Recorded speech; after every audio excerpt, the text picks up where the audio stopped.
కావాలనే మీ కలను నెరవేర్చుకోండి. సంప్రదించండి హెగ్డే ఫెర్టిలిటీ, హైదరాబాద్, తెలంగాణ.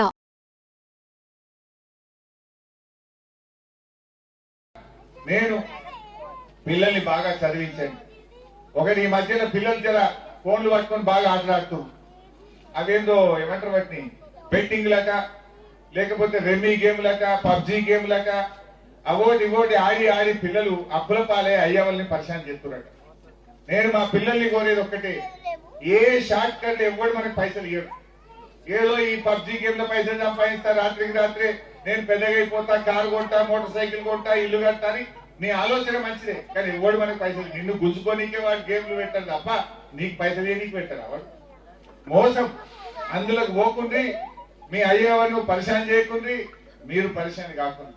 నా దగ్గర ఒక గన్మెన్ రామునిపట్ల ఊర్లో ఇట్లనే ఆన్లైన్ గేమ్లు ఆడి ఆడి అప్పులైపోయి అప్పులు ఎంత కట్టాలో తెలియక ఇద్దరు చిన్న పిల్లలు 5 ఏళ్ల 7 ఏళ్ల పిల్లల్ని తుపాకీతో కాల్చి చంపిండు, భార్యను కాల్చి చంపిండు, ఆయన కాల్చుకొని చచ్చిపోయింది. ఎందుకు? ఈ ఆన్లైన్ గేమ్లలో పైసలు కూడా కొట్టి అప్పుల పాలైపోయి అప్పులు కట్టలేక ముఖం జల్లక ఉరివెట్టుకొని చచ్చిపోయే పరిస్థితి వస్తా ఉంది. ఇలా ఏ ఊర్లో పోయినా పిల్లలు రాత్రంతా పడుకుంటలేరంటే పొద్దుదాకా పడుకున్నారు.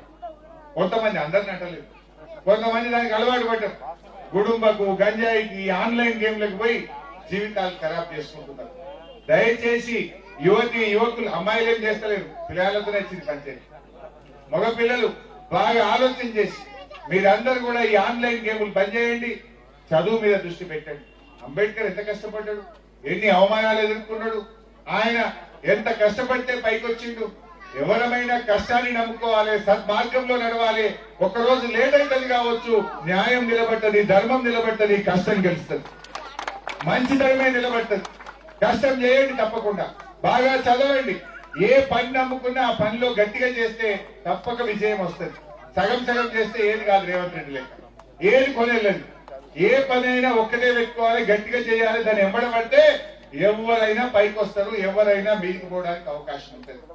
దయచేసి గుడుంబాలు, గంజాయిలు, ఈ ఆన్లైన్ గేములు, పత్తాలు, గిత్తాలన్నీ బంద్ చేసి మంచి మార్గంలో నడవండి. అమ్మా నాయనకు పేరు తేండి, అమ్మా నాయన గర్వపడేటట్టు చేయండి, అమ్మా నాయన కళ్ళల్లో నీళ్లు పెట్టించకండి, తల్లిదండ్రుల తల దించుకునేటట్టు చేయకండి. నీ తల్లిదండ్రులు తలెత్తుకునే విధంగా బాగా చదవండి, కష్టపడండి, ఈ వ్యసనాలకు దూరంగా ఉండాలని చెప్పి కోరుకుంటూ జై భీమ్, జై తెలంగాణ.